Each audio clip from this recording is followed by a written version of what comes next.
오늘 예배하는 성도들 가정에도 함께하기를 바랍니다. 강구 말씀 오늘부터 좀 마스크가 자율입니다. 오늘 예배 드리는 분들도 본인이 그렇게 기저질환이나 건강에 어려움이 없으면 마스크를 벗으셔도 상관이 없고요. 특히 예배 순서를 맡은 분들은 마스크를 벗으시고 예배를 섬기시길 바랍니다. 우리가 한 3년 만에 이제 마스크를 벗는다고 생각하는데요. 그러나 여전히 본인이 좀 약하다고 생각하는 분들은 마스크를 쓰시고 예배하셔도 상관이 없는데, 순서 맡은 분들은 마스크를 벗고 순서를 맡는 것으로 그렇게 하겠습니다. 특별히 오늘 강구 중에 우리 임직 예배가 좀 연기되었어요. 노회가 한 주간 연기되는 바람에요. 4월 16일로 그렇게 미리 좀 강구를 드리고요. 이제 임직자 훈련 과정들을 통해서 잘 세워줄 수 있게 기도해 주시고, 이번 주간은 다음 주간부터 대신방 기도를 준비해서 좀 은혜와 축복이 가정마다 임하는 그런 시간들이 되길 바랍니다. 오늘 특별히 좀 오후 단기팀, 배냉 단기팀 보고 예배 함께 다 하셔서 우리 교회 전체가 사실 다녀온 것이거든요. 다음 배냉의 상을 잘 좀 보고를 듣고 또 함께 기뻐할 수 있는 시간이 되기를 바랍니다. 그리고 단기팀에서 감사 떡이 아니고 감사 소불고기를 준비했습니다. 강조하라 해서 돼지 불고기가 아니라 소불고기로. 예, 감사합니다. 오늘도 주 안에서 여러분들이 은혜를 누리는 귀한 주의 날 되기를 바랍니다. 오늘 우리의 주시는 하나님 말씀 출애굽 강의 54번째입니다. 22장 1절부터 15절까지 배상하는 삶이라는 은혜의 제목으로 은혜를 나눕니다. 우린 지금 20장의 십계명을 오랫동안 살펴봤고요. 21장부터 넘어오면서 그 십계명을 시행하는 시행령이라 그럴까요? 내규라 할 거예요. 언약서라 그러죠. 오늘 24장까지 살펴볼 것입니다. 벌써 지난 3주간에 걸쳐서 21장에 종에 대한 규례, 또 폭행에 대한 규례, 또 소가 사람을 받아 죽이는 이런 실제적인 피해 사례들에 대해서 어떻게 할 것인가에 대한 이스라엘 백성들의 복교에 대해서 살펴봤습니다. 자, 오늘 이제 22장에 들어오면 이선 도둑질한 것에 대해서 어떻게 배상할 것인지, 또 그 소나 양이나 물건을 맡겼을 때 이제 그 물건을 잃어버렸을 때 어떻게 배상해야 되는지 말씀이 나옵니다. 자, 그러고 보면 이런 말씀 보면 우리가 10계명 중에 8계명 도둑질하지 말라가 있어죠. 도둑질하지 말라의 어떤 시행령이라 그럴까요? 그런 내용이라 볼 수 있고, 또 10계명의 10번째가 뭐죠? 내 이웃의 집을 탐내지 말라. 그것의 시행령이라고 생각해 볼 수 있습니다. 오늘 읽으시면서 가장 많이 나온 단어가 뭐죠? 배상할지니라. 계속 매절마다 배상할지니라 이런 단어가 나오지요. 배상이란 이웃의 정당한 소유와 권리를 침해하여 손해를 끼쳤을 때 그 손해를 물어주는 것이 배상입니다. 즉 자신의 끼친 피해에 대해 보상하라는 것이죠. 오늘 좀 이런 것까지 우리가 살펴봐야 되냐, 어떤 분은 그럴지 모르지만, 그러나 성경에 기록된 것은 우리를 위함인 것을 기억하고 한번 이 내용을 살펴보면 또 심플하게 정리해 볼 수 있어요. 또 이 율법에 담긴 내용을 이해해 보고 이것이 오늘 우리에게 어떤 메시지가 되는가를 생각해 보려고 합니다. 오늘 1절을 보면 소나 양을 도둑질한 경우입니다. 자, 1절 볼까요? 사람이 소나 양을 도둑질하여 팔아넘겨 양을 도둑질하여 잡거나 팔면 그는 소 한 마리에 소 5마리라 갚고 양 한 마리에 양 4마리를 갚을지니라. 자, 도둑질한 것은 반드시 배상하도록 이렇게 말씀하고 있습니다. 당신이 미안하다, 사과하고 다시는 그렇지 않겠다 이렇게 해서 끝날 일이 아니라 물건으로 반드시 갚도록 합니다. 소를 도둑질하면 소 한 마리 도둑질하면 5마리를 갚아야 되고요. 양을 한 마리 도둑질하면 양을 4마리로 갚아야 됩니다. 훔친 만큼 갚은 게 아니고요. 지금 시각을 보면 너무 과잉 처벌 같아요. 엄청난 배상을 해야 됩니다. 여러분, 그 당시 소가 얼마나 비싼지 모릅니다. 소는 큰 재산이고요. 그것을 훔쳤을 때 5마리로 갚아라. 이건 거의 파산을 각오하지 않으면 안 되는 그런 도둑질이죠. 그리고 또 차별을 둬요. 소는 5마리고 양은 4마리로 갚으라는 것은 그만큼 소의 비중이 크다는 사실을 말해주고 있는 것이죠. 근데 도둑질한 것이 너무 커서 물건으로 못 갚을 것 같으면 자기 몸을 종으로 팔아서라도 감당해야 됩니다. 자, 3절 볼까요? 배상할 것이 없으면 그 몸을 팔아 그 도둑질한 것을 배상할 것이요. 그래서요. 몸을 팔아서도 갚아야 됩니다. 여러분, 참 그러고 보니 도둑질이 큰 죄라는 사실을 말하고 있어요. 이웃을 향해 크게 잘못하는 것이기에 책임을 져서 그 일이 다시 재발하지 않도록 하는 것이죠. 도둑질에 대한 하나님의 처리는 좀 가혹합니다. 가혹해요. 5배, 4배. 여러분 그냥 성경 이야기가 넘어갈지 모르지만 어마어마한 가혹한 처벌이죠. 도둑질에 대해서는 하나님의 궁의를 베푸시지 않습니다. 자, 왜 이렇게 가혹하게 처벌할까요? 우선 도둑질은 공동체 관점에서 보면 공동체를 깨는 범죄입니다. 공동체 구성원들을 믿지 못하게 하고 신뢰를 깨트리는 죄가 도둑질이거든요. 이래서 가혹하게 처벌하는 것이고요. 개인의 관점에서 보면 도둑질은 결코 가난해서 저지른 것이 아닙니다. 이 소나 양은 좀도둑이 아닙니다.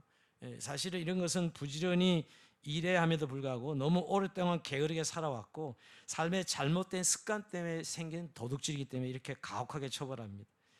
삶의 잘못된 습관이라는 것이죠. 남의 것 자신의 것을 구별하지 못하고 무질서하고 방탕한 삶의 결과로 보는 것입니다. 그래서 무겁게 배상하게 하는 다시는 이런 죄를 짓지 못하도록 하는 데 목적이 있지요. 그래서 오늘 이 무거운 배상의 의미는 도둑질한 인생의 그 삶을 완전히 하나님 바꾸시는 거예요. 삶의 길을 완전히 바꾸는 그런 작업이죠. 지금까지 자신이 살아온 삶은 공짜나 바라고 우연이나 기대하는 그런 삶이었다면 이제 그동안 내가 피해를 준 사람들에게 손해를 배상하고 지금까지 자기의 잘못된 삶을 청산하겠다는 결단의 의미로 도둑질한 걸 반드시 갚도록 하는 것이죠. 이런 결단이 없는 손해배상은 아무 의미가 없는 것입니다. 근데 여러분 남의 물건 이렇게 소나 양을 도둑질하는 것은 그 사람 삶의 빙산의 일각이에요. 얼마나 그의 삶이 게으르고 책임지지 않고 공짜만 바라는 그런 탐욕 쏘는 삶을 살았나를 보여주는 것이요. 어떻게 보면 이건 탐욕에 묶여있는 욕심에 묶여있는 그 인생을 하나님이 고치시는 수정하는 그런 배상이 담겨져 있다는 것입니다. 여러분 탐심은 우상 숭배죠. 그래서 무서운 탐욕의 끈을 끊으라는 거예요. 이 도둑질한 배상을 통해서. 오늘 우리의 시대는 더 말할 수 없는 탐욕의 시대입니다. 여러분 자본주의의 끝이 지금 끝판왕이 더 탐욕을 부추겨서 자본을 더 많이 만들고 그 자본에 의해서 인생이 움직여지는 그런 세상에 살아간다면 저는 이런 요새 도둑질 이렇게 무겁게 하지는 않죠. 무겁게 해서 이 죄를 다시는 짓지 못하게 이렇게 만들어야 됩니다. 무려 5배, 4배 이건 어마어마한 사실 가중처벌이거든요. 탐욕의 끈을 끊게 만드는 그런 법인 것을 알 수가 있습니다. 근데 여러분 오늘 이 본문 중에 다 도둑질 했는데 이 놈이라 그럽시다. 도둑놈. 그게 도둑질한 사람이 마음의 가책, 양심의 가책을 느껴. 그래서 물건을 쳐 빨리 잡거나 도축해서 쓰거나 팔아 넘겨야 되는데 그러지 말고 붙들고 있었어요. 그러다가 잡혔어. 갖고 있다. 도둑질한 물건을 갖고 있다가 잡혔습니다. 그럴 때 어떻게 해야 되죠? 4절이 그 말씀입니다. 도둑질한 것이 살아 그의 손에 있으면 소나 낙이나 양을 막론하고 갑절을 배상할지니라. 좀 디스카운트 해줘요. 5배 갚던 걸 2배로 갚게 합니다. 잡았는데 이거 어떻게 하지? 양심의 가책을 붙들고 있으면 그때 잡히면 2마리로 갚게 돼요. 2배로 갚게 해서 굉장히 그러면 하나님 법도 유연해요. 그죠? 5배로 갚다가 2배로 디스카운트 해주시는 것이죠. 양심을 고려한 조치다. 이런 법이 추가로 되어 있고 또 하나는 도둑에 대한 정당 방위도 오늘 내용이 나와 있어요. 2절을 보면 여러분 도둑이 뚫고 들어오는 것을 보고 그를 쳐 죽이면 피 흘린 죄가 없으나 해돈 후에 피 흘린 죄가 있으리라. 자 이제 이 도둑이 밤중에 침입해가지고 도둑질 해가요. 그러면 그러다가 주인이 도둑을 막다가 도둑을 죽였어. 그럼 법적 책임이 있을까 없을까? 지금도 정당 방위 인정하죠? 오늘 책임이 없습니다. 오늘 밤중에 도둑질하다가 주인이 정당 방위로 도둑놈을 죽이면 법적 책임을 지지 않게 했어요. 집주인은 아무 책임이 없습니다. 그러니까 밤중에 도둑질한다는 건 아예 고의성과 전문성이 있다고 판단되기 때문에 이 도둑질한 사람의 생명을 보호할 아무런 조치를 취하지 않아도 되는 것이죠. 그렇게 엄하게 다스리고 있다는 거예요. 근데 반대가 있어요.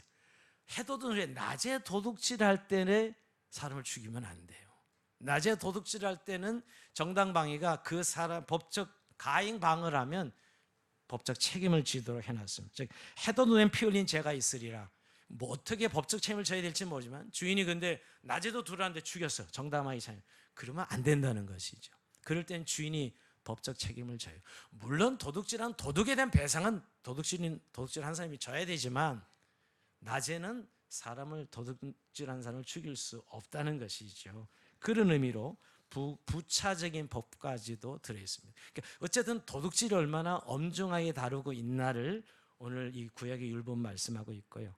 자, 두 번째로 이제 부주의로 인해서, 이제 도둑질이 아니라 부주의로 인해서 남의 곡식에 피해를 끼친 법이 5절 6절에 나옵니다. 자, 5절 6절 올려볼까요? 사람이 밭에서나 포도원에서 짐승을 먹이다가 자기의 짐승을 놓아 남의 밭에서 먹게 하면 자기 밭에 가장 좋은 것과 자기 포도원에 가장 좋은 것으로 배상할지니라. 한마디 이겁니다.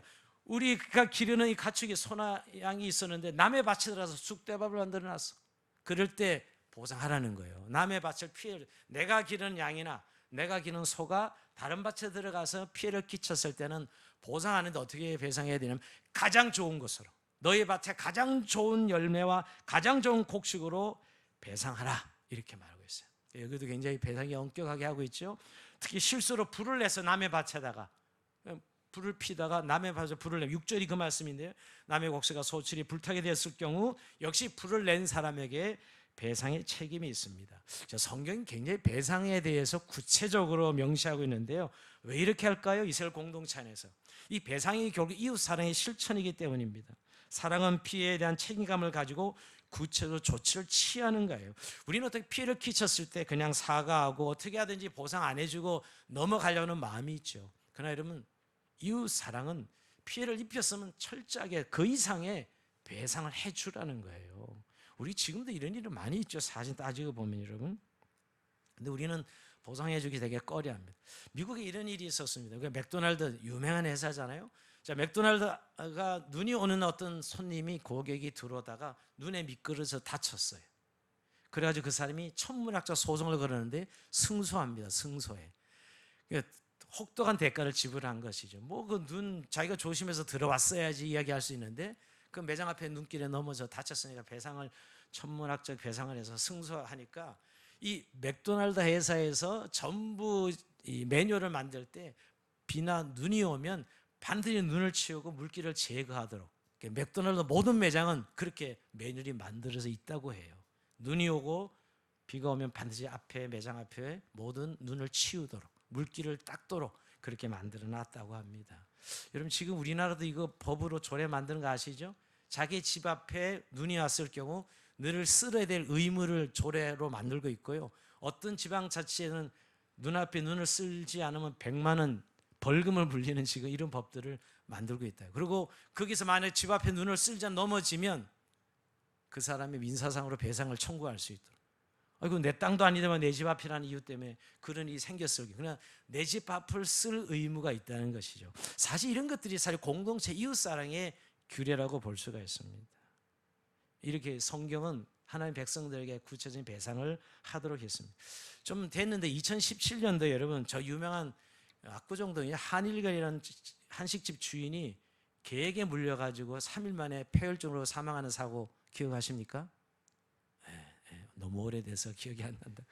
지금 기억이 저는 나는 이유는 그 사람이 엘리베이터 타고 가서 엘리베이터 문이 열렸을 때 그 개 이름이, 그 반려견이 프렌치 불독이라 그래요. 프렌치 불독이 그냥 달려 무는 바람에 3일 만에 폐혈증으로 주인이 사망했는데, 뭐 그래서 이제 뭐 손해배상 청구가 들어가고 이제 했는데, 그 프렌치 불독 반려견 주인이 누구면 아이돌 가수였어요. 기억날 거예요. 아이돌 가수였다고. 그래서 막 대사의 사죄문, 뭐 용서를 구하는 SNS에 올리고 그랬어요 그때. 제가 왜 이야기해요? 요즘 이제 이 문제도 큰 문제, 사회 문제. 우리 반려견이 자기한테는 귀엽고 전혀 물지 않고 같지만 다른 사람 물 수 있거든, 개라는 것이요. 그는 항상 입마개를 하고 산책을 시키고 이런 것이 또 이 사회 공동체 우리가 해야 될 의무라고요. 이웃에 대한 배려이기도 하고요. 물론 지금 꼭 입마개를 해야 되는 개의 종류도 정해져 있고요. 그런 개는 반드시 입마개를 하셔 다녀야 되고, 그렇지 않다 하더라도 기본적으로 이웃을 위해서 반려견을 제가 관리하는 것은 이웃에 대한 사랑의 실천이다. 그런 의미에서 오늘 우리가 이 본문을 볼 수가 있습니다. 자, 이제 두 번째 크게 오늘 본문에서 이제 7절부터 무엇을 이야기하냐면, 자, 어떤 사람에게 남의 물건을 맡겼습니다. 이 주인이 어떤 물건을 맡겼을 경우에 어떻게 배상 책임을 지는가 하는 문제예요. 자, 내가 다른 사람의 돈이나 물건을 맡겼다가 그 물건이 도둑 맞았어. 이럴 때 어떻게 처리해야 되나? 이게 7절 8절 이야기인데요. 사람이 돈이나 물품을 이웃에 맡겨 지키가 했다가 그 이웃집에서 도둑을 맞았는데 그 도둑이 잡히면 갑절로 배상할 것이요. 도둑이 잡히지 않으면 그 집주인이 재판장에 가서 자기가 이웃의 물품에 손댄 여부의 조사를 받을 것이며, 자, 그 뒤는 잃지 않겠는데 여러분 맡겼는데 이 사람이 도둑 맞았어요. 우리 생각에는 누가 책임을 져야 될 것 같아요? 맡은 사람이 책임을 맡아야 될 것인데 그렇지 않다는 거예요. 오늘 율법에는 물론 이 맡은 사람이 도둑질하면 이건 무조건 뭐 도둑질 배상을 해야 되죠. 근데 도둑질을 당했으면 우리 생각에는 원상 회복의 의미에서 당신이 책임져 하고 배상해야 될 것 같은데 내가 훔쳐가지 않았다는 것만 입증하면 배상할 책임이 없습니다. 배상하지 않아요. 자, 이것이 좀 오늘날 우리의 정서와 맞지 않지요.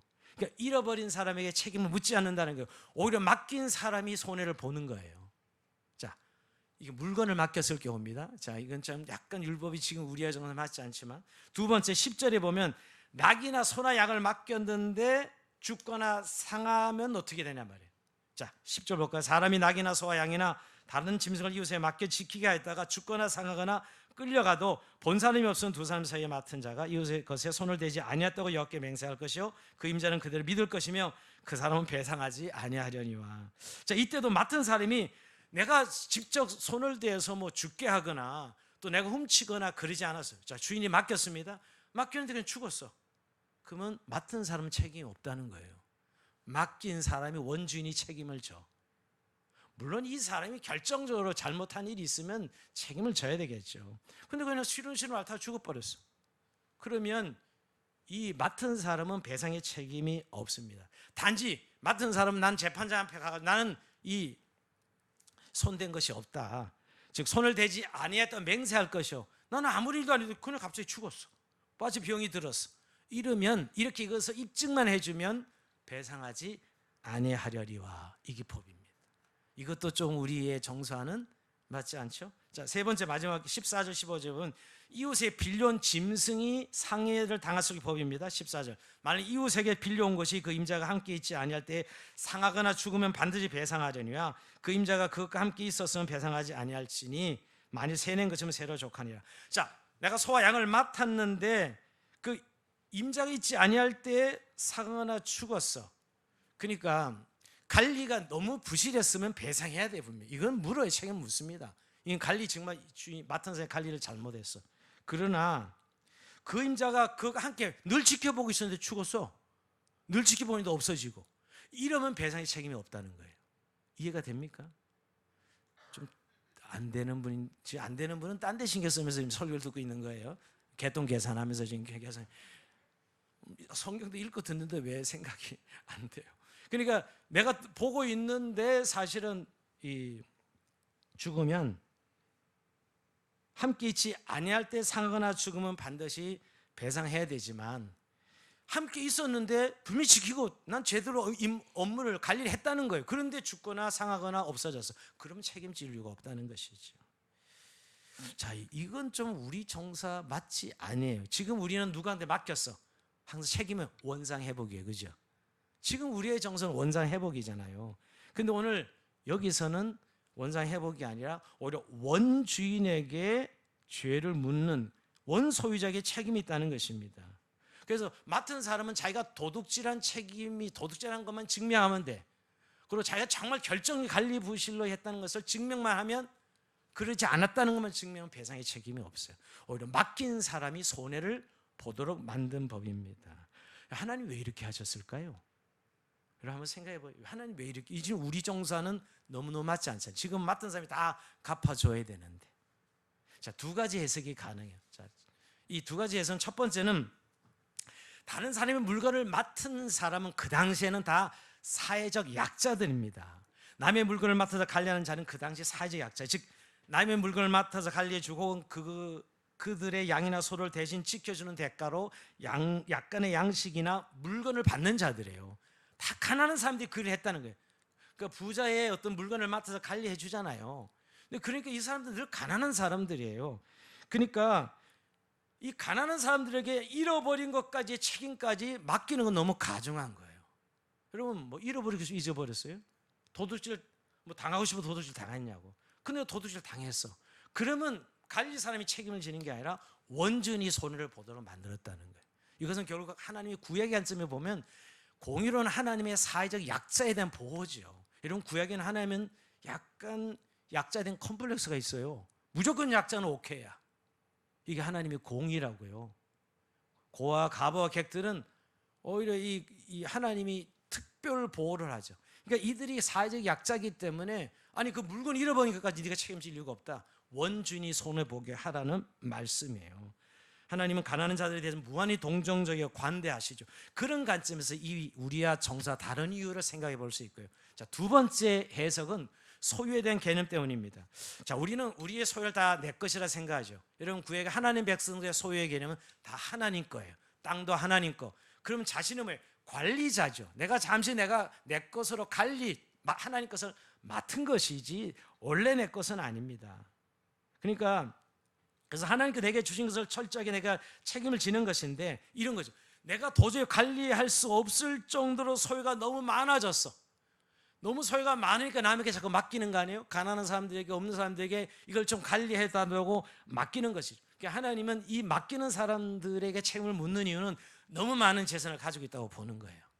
너무 많은 재산을 가지고 있다. 그냥 자기가 관리할 수 있는 정도가 자기 소유인데 하나님 맡긴 건데 남에게 맡길 정도로 이 재산이 많으니 이 손해를 보게 될 경우는 원주인이 손해를 봐라는 거예요. 이해가 되면 아멘 합시다. 예, 이런 의미의 율법에 담긴 정신입니다.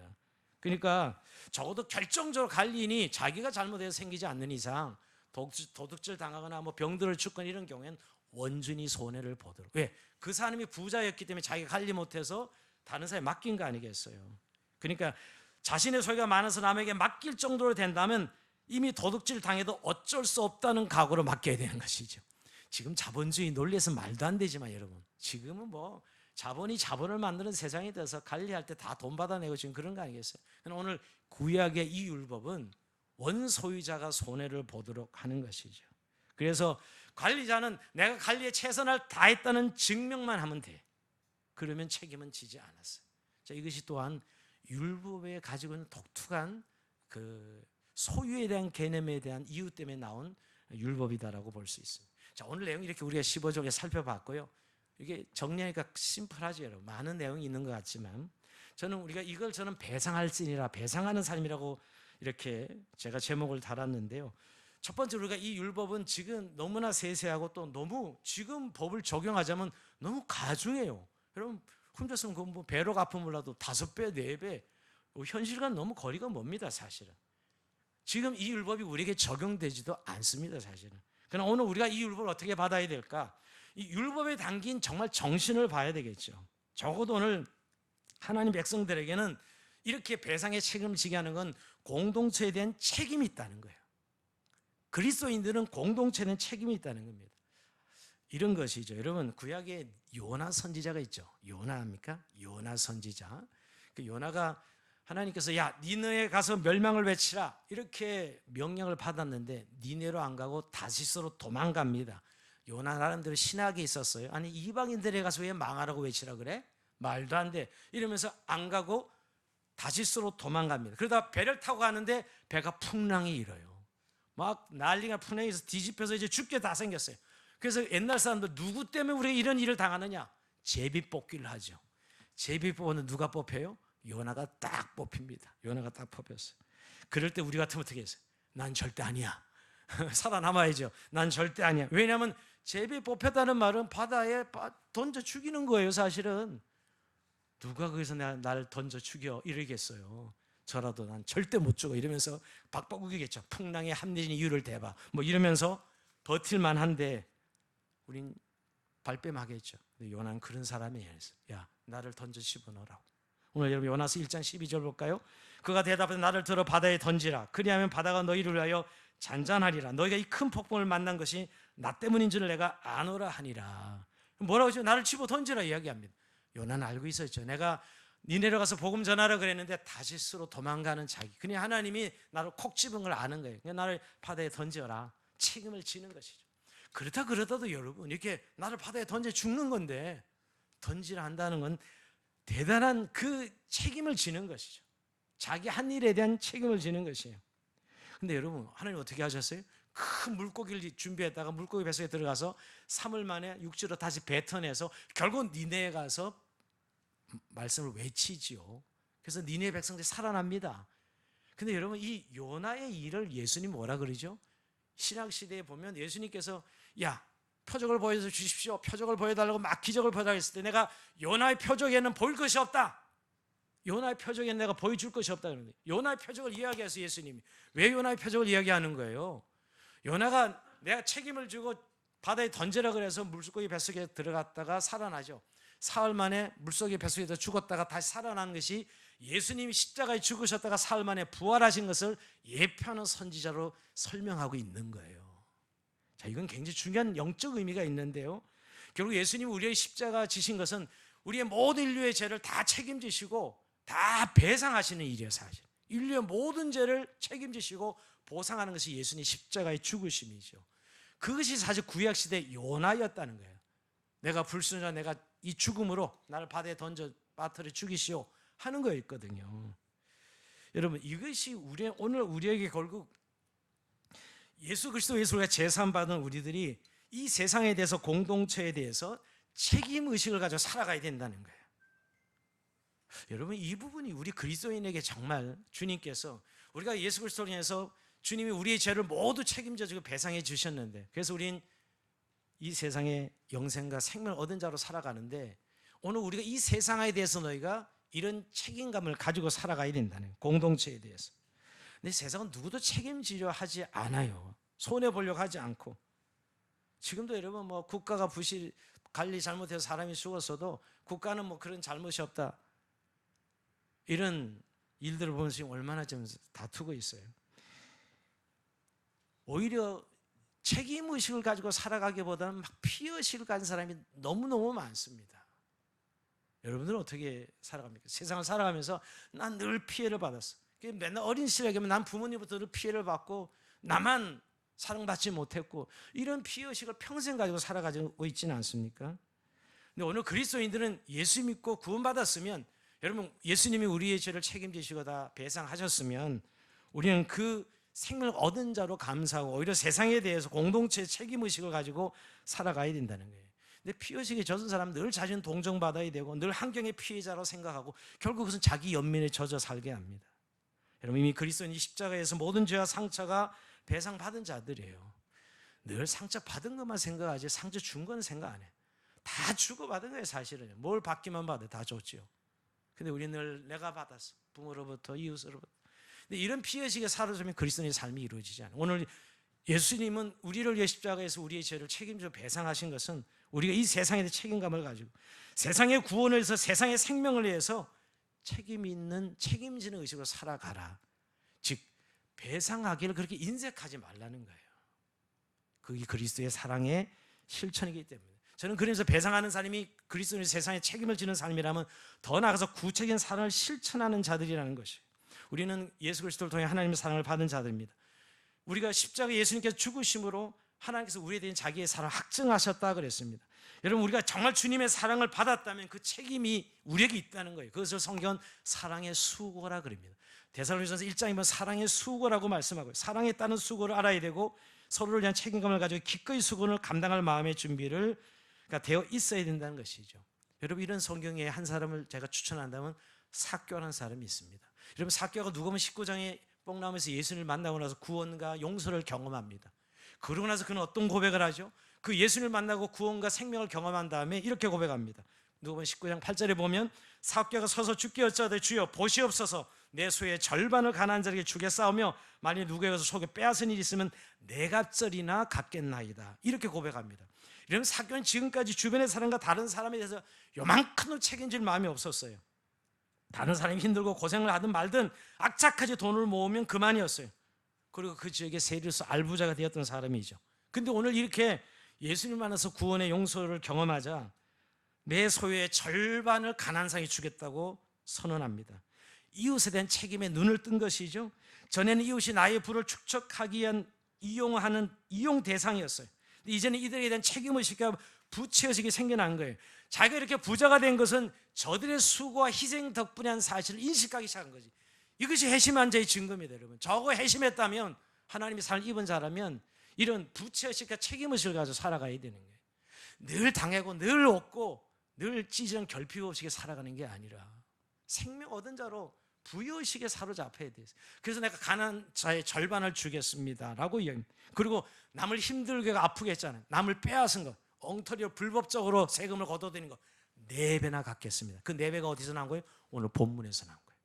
여기서 양 4마리로 갚을지니라 4배로 내가 빼앗은 갚겠습니다라고 고백하는 것입니다. 여러분, 우리는 참 손해보기 싫어하고 책임지기 싫어합니다. 배상하는 게 엄청 인색해요. 이렇게 교회에서 우리가 거룩하지만 바깥에 나가면 뭔가 딱 분쟁이 생기면 배상하는데 얼마나 인색한지 몰라요. 제 자신 역시 그런. 나도 모르게 딱 마음이 좁아지지요. 근데 정말 우리가 정말 그리스도인이라면 이 공동체에 대해서, 세상에 대해서 우리가 부여의식으로 책임의식을 가지고 배상할 수 있어야 돼요. 그래서 여러분, 그리스도인들이 세상 속에 자꾸 이기적이다, 인색하다, 자기 이성만 챙기다 이런 이야기를 듣는 그리스도인의 이야기로는 종종 듣지 않습니까? 그런 부분에 참 저는 이게 우리가 정말 하나님 앞에서 이 부분을 돌이켜야 될 부분이에요. 그리스도인들이야말로 우리의 것이 어디 있어? 다 하나님의 것이, 다 소유는 하나님의 것이, 우리는 청지교로 관리하는 것입니다. 그러면서 오늘 이 본문이 우리에게 배상을 통해서 우리 가르치는 것은 이웃에게 나누고 베푸는 삶을 살으라고 말씀하고 있는 것입니다. 원래 내 것은 없습니다. 저는 그래서 돕는다는 표현도 그렇게 적당한 표현이 아니라고 생각해요. 나누는 것이죠. 하나님 내게 맡긴 거니 나누는 것이죠. 베푸는 것이에요. 그럴 때 진정한 그리스도인의 삶이 하나님이 통치하는 삶으로 그 공의와 사랑이 드러나는 삶이 되는 것입니다. 여러분, 우리가 그리스도인으로서 정말 구원받았다면 우리에게 나타날 가장 중요한 표징이 있다면 사랑입니다. 여러분, 성경 다 결국 통틀어 하나님 사랑하고 이웃 사랑 끝나는 이게 율법의 전부인데 말이에요. 정말 우리는 구원받았냐면 그런 사랑이 우리에게 있는가요? 오늘 모든 교훈은 결국은 사랑이에요. 이웃을 사랑하라는 거예요. 좀 넉넉하게 배상하고 인색하지 말고 네 책임을 지고 그것을 짊어지는 삶을 살으라고 우리에게 말씀하고 있습니다. 저는 교회 공동체 안에서도 여러분, 우리가 참 한 식구 한 가족이라 하면서도 나누고 베푸는 일에 참 우리가 마음이 열리지 않을 때 참 많습니다. 물론 여러 가지 이유를 댑니다. 그러나 근본적으로 그리스도인의 삶은 나누는 데 있습니다. 그것이 하나님 함께 하시는 공동체고 정말 율법의 정신대로 살아가는 구원받은 증거죠. 그게 정말 구원받은 하나님의 백성이구나 당신은. 나눌 수 있는 그 마음 말입니다. 즉 배상하는 삶을 실천하는 것입니다.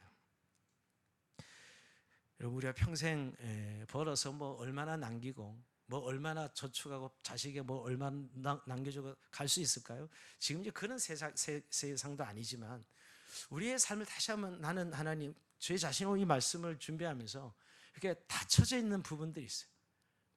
다른 건 다 열려 있는데 이런 부분, 뭐 예를 들면 누가 어려움을 당했을 때 정말 도와야지라고 생각하는데 머리로는 작동이 되는데 손까지는 작동이 안 돼. 이런 경우들을 늘 자신과 싸움이 있어요.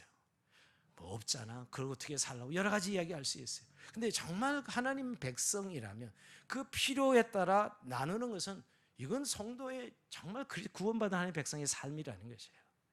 오늘 결국 이 배상의 무거운 책임을 묻고 공동체에 대한 책임을 묻는 것은 바로 너희가 하나님 백성이고 그 사랑을 실천하는 하나님 백성인 것을 말씀하고 있는 것이죠. 이런 은혜가 죄악 공동체 가운데 하나님의 공의와 사랑이 흘러넘치는 우리 죄악 공동체 되길 주의 이름으로 축원드립니다.